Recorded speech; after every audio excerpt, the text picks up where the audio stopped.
الرحمن الرحیم الحمد للہ رب العالمین والعاقبۃ للمتقین والجنۃ للمؤمنین والنار للملحدین والصلاة والسلام علی سید الانبیاء والمرسلین سیدنا ونبینا وشفیعنا ابی القاسم محمد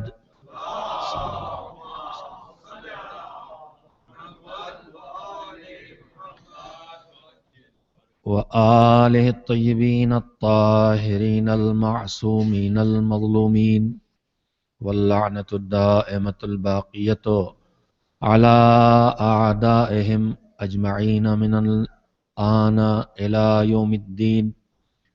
اما بعد فقد ورد عن سید الساجدین زین العابدین علی بن الحسین علیہم السلام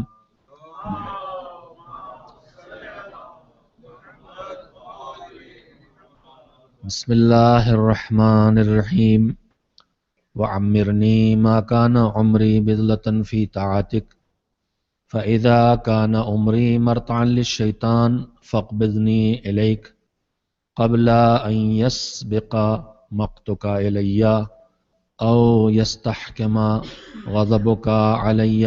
صلوات بھیجیے محمد و آل محمد علیہ السلام پر.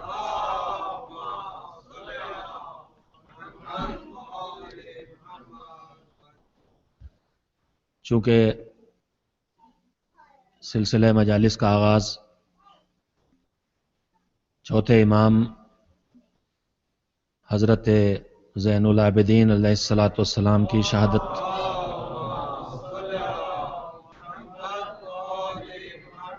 کی تاریخوں کی مناسبت سے ہوا ہے،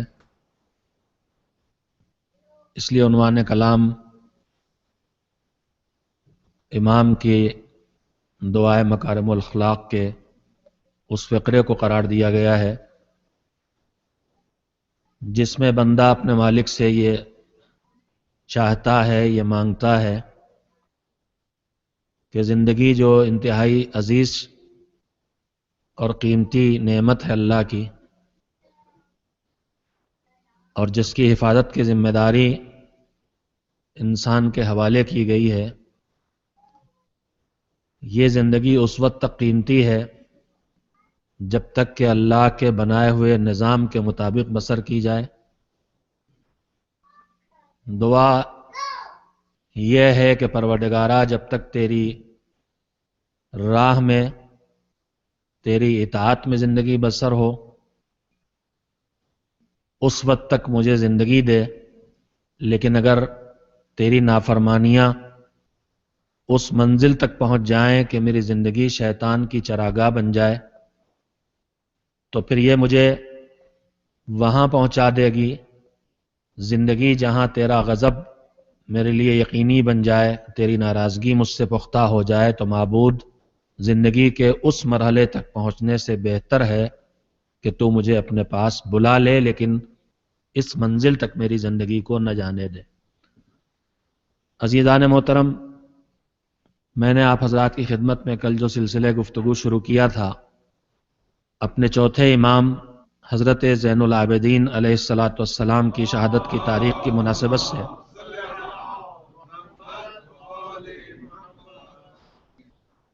آج امام کی زندگی کے وہ اسباق اور سیرت کے وہ نمونے اور آپ کے وہ ارشادات جو ہماری زندگی میں اللہ کی اطاعت کی طرف رہنمائی کر سکیں،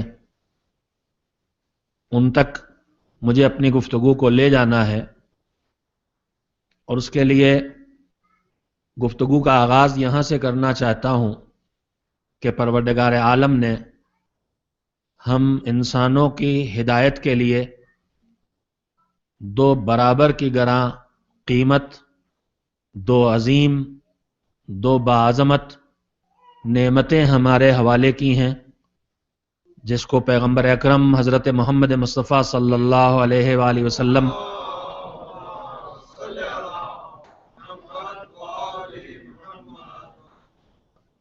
کی زبان سے اس طرح سے جس کا اعلان ہوا ہے کہ انی تارکن فیکم الثقلین کتاب اللہ و عطرتی اہل بیتی، میں تمہارے درمیان برابر کی دو قیمتی چیزیں چھوڑ کے جا رہا ہوں۔ روز ہم اس حدیث کو سنتے ہیں، دہراتے ہیں، اللہ کی کتاب اور میری عطرت اور میرے اہل بیت، ما ان تمسکتم بہما لن تضلوا بعدی، ان سے جب تک وابستہ رہو گے گمراہ نہیں ہوگے۔ یعنی چاہے وہ اللہ کی طرف سے قرآن نازل کرنے کا کرم ہو، اور چاہے اللہ کی طرف سے ان پاک و پاکیزہ باعظمت اور صاحبانہ کمال بندوں کو زمین پر بھیجنے کا احسان ہو کہ جن کو اللہ نے قرآن کے برابر قرار دیا ہے۔ اکثر جب معراج کی بات ہوتی ہے تو آدمی کبھی کبھی حیرت کرتا ہے کہ یہ زمین سے آسمان پہ کیسے گئے۔ میرے عزیزو، حیرت کی بات یہ نہیں ہے کہ زمین سے آسمان پہ کیسے گئے، تعجب کی بات تو یہ ہے کہ وہ آسمان والے اس زمین پہ کیسے آئے۔ یہ اس کا احسان تھا کہ اس نے ان عظیم ترین شخصیتوں کو ہماری ہدایت کے لیے اس زمین پہ بھیجا ہے۔ تو قرآن کریم وہ بھی اللہ کی طرف سے انسانی ہدایت کے لیے آیا، ہدی للناس، اور اہل بیت الطاہرین علیہم السلام سب کے سب انسانی ہدایت کے لیے آئے ہیں۔ یہ ان کے وجود کا، ان کے بھیجے جانے کا، ان کے نزول کا، ان کی تشریف آوری کا اصلی مقصد ہے۔ اب کبھی کبھی اللہ کی ان عظیم نعمتوں کے ساتھ قرآن مجید بھی اپنا مقصد خود یہی بتاتا، ہدی للناس، اللہ نے انسانوں کی ہدایت کے لیے بھیجا ہے، لیکن اس کے ساتھ ساتھ یہ شفا بھی ہے، جسمانی بیماریوں سے بھی نجات دیتا ہے، روحانی بیماریوں سے بھی نجات دیتا ہے۔ قرآن مجید برکت کا ذریعہ بھی ہے۔ قرآن مجید انسانی زندگی میں دشواریوں کو دور کرنے کا سبب بھی ہے، پریشانیاں دور کرنے کا ذریعہ بھی ہے، قرآن ایصال ثواب کا ذریعہ بھی ہے۔ قرآن مجید کے اور نہ جانے کتنے فائدے ہیں جو انسانی زندگی میں ہیں، لیکن قرآن مجید اپنے آنے کا اصلی مقصد بتاتا ہے ہدایت، ہدی للناس اور ہدی للمتقین۔ اب اس کے ساتھ اس میں شفا بھی ہے، اس میں بیماریوں سے نجات بھی ہے، اس کی تلاوت سے زندگی میں برکت بھی ہے، یہ حفاظت کا سبب بھی ہے۔ اسے تعویذ بنا کے پہن لو، اس کے سورے کو پھونک دو تو جن اور بلا کا ڈر ختم ہو جائے۔ اس طرح کے نہ جانے کتنے اس کے فوائد ہیں جو قرآن سے وابستہ ہیں۔ اسی طرح سے اہل بیت علیہ السلام کو اللہ نے اس زمین پہ جو بھیجا ہے، ان کی تشریف آوری کا اصلی مقصد ہے انسانوں کی ہدایت، لیکن ان کے وجود کی برکتیں اس کے علاوہ بہت ہیں۔ وہ ہماری حاجتوں کے پورا کرنے کا ذریعہ ہیں، وہ ہماری دعاؤں کے قبول ہونے کا وسیلہ ہیں، وہ ہماری مرادوں تک پہنچانے کا ہمارا لیے ذریعہ اور زینہ بنتے ہیں۔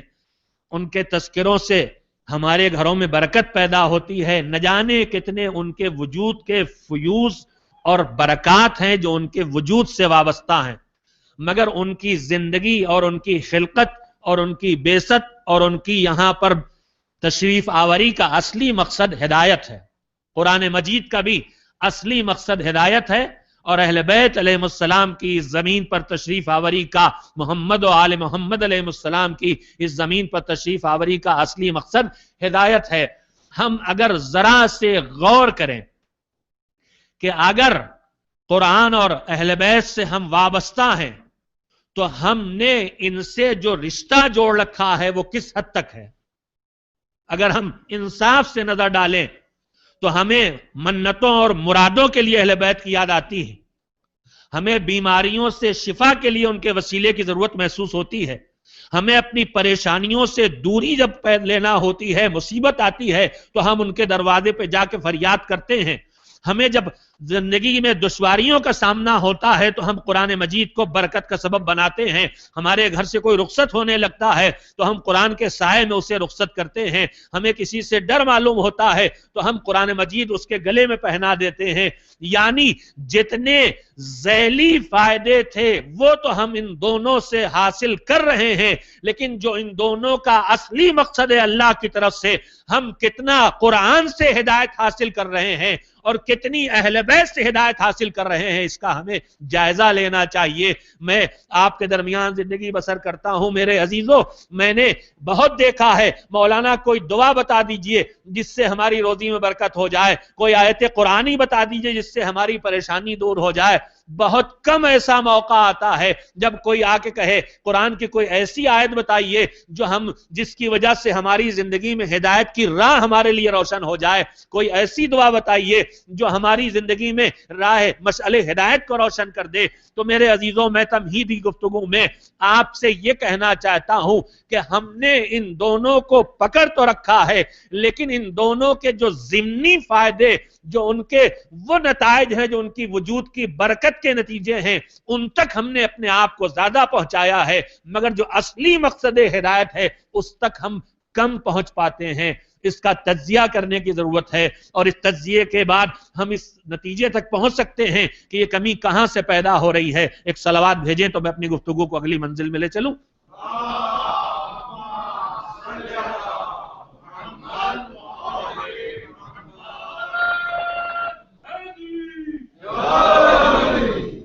ایک اور صلوات بھیج دیئے محمد و آل محمد علیہ السلام.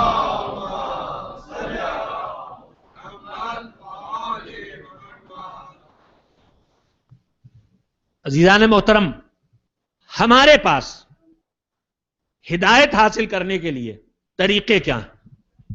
قرآن و اہل بیت سے جو کچھ ہم سیکھنا چاہیں اس کے سیکھنے کے لیے ہمارے پاس راہ کیا ہے, طریقہ کیا ہے؟ اصلی طریقہ تو یہ ہے کہ ہم خود اتنی صلاحیت اپنے اندر پیدا کریں کہ ہم قرآن مجید کو خود پڑھ سکیں اور اہل بیت علیہ السلام کے ارشادات کو خود سمجھ سکیں, اور اس پورے ماحول اور ان مناظر تک اپنے آپ کو پہنچا سکیں جس میں اہل بیت علیہ السلام نے زندگی بسر کی ہے, جس کے لیے بنیادی شرط ہے عربی جاننا. میں اپنے اس معاشرے کی بات کر رہا ہوں جو ہم لوگ عربی پڑھنے والے نہیں ہیں, میں اس کا تجزیہ کر رہا ہوں. زبان سے ناواقفیت ہم کو ان اصلی خزانوں سے یوں ہی محروم کر دیتی ہے. اب ہم محتاج کس کے ہو گئے؟ ان کے ہو گئے جو ان کتابوں کو, قرآن مجید کو اس زبان میں منتقل کریں جو ہم سمجھ سکیں, اور یہیں سے ہم اس عقل پہ بھروسہ کرنے لگتے ہیں جو وہ ترجمہ کر رہا ہے. اب ہم براہ راست خدا کی بات تک نہیں پہنچ پائے, جو سمجھنے والا سمجھ کے ہم تک منتقل کر رہا ہے وہاں تک پہنچے. اسی طرح سے روایات, آیات, مجموعہ احادیث, مجموعہ اخلاق, سیرت معصومین کے مجموعے, وہ بھی بنیادی طور پر سب کے سب عربی میں ہے, ہم عربی سے ناواقف. اس کے بعد دوسری زبان جس نے یہ پورا دین اپنے اندر منتقل کیا ہے وہ فارسی ہے, ہم فارسی سے بھی ناواقف. اب اس کے بعد ہو سکتا میرا تجزیہ یہاں تک تو 100% مجھے یقین ہے کہ میں جو عرض کر رہا ہوں وہ صحیح ہے کہ اصل دین عربی میں ہے, اس کے بعد فارسی میں منتقل ہوا. لیکن اس کے بعد تیسری زبان شاید پوری دنیا میں وہ اردو ہوگی کہ جس میں پھر دین منتقل ہوا. وہ عربی صرف فارسی میں بھی آتے آتے بہت کچھ آیا, بہت کچھ نہیں آتا, لیکن بہت آیا, بہت بڑا خزانہ فارسی میں بھی ہے, لیکن اردو میں کم آیا ہے مگر بہت آیا. میرے خیال میں زمین پر اس وقت جتنی زبانیں ہیں اس میں جتنا دین. اور پھر ایک بات اور سمجھیے گا, وہ ذہن جو دین کی دنیا میں پرورش پا کے تیار ہو, وہ جب دین کو عربی سے آپ تک منتقل کرے گا تو وہ اپنی ذاتی رائے شامل نہیں کرے گا, لیکن وہ ذہن جو غیر دینی دنیا میں پرورش پا کے تیار ہوا ہے جب وہ منتقل کرے گا تو اپنی ذاتی رائے کو شامل کرتے ہوئے منتقل کرے گا. اسی لیے آپ اصلی دین وہاں پر پائیں گے جہاں پر زبان بھی اسلام کی پیدائش اسلام سے پیدا ہوئی ہو.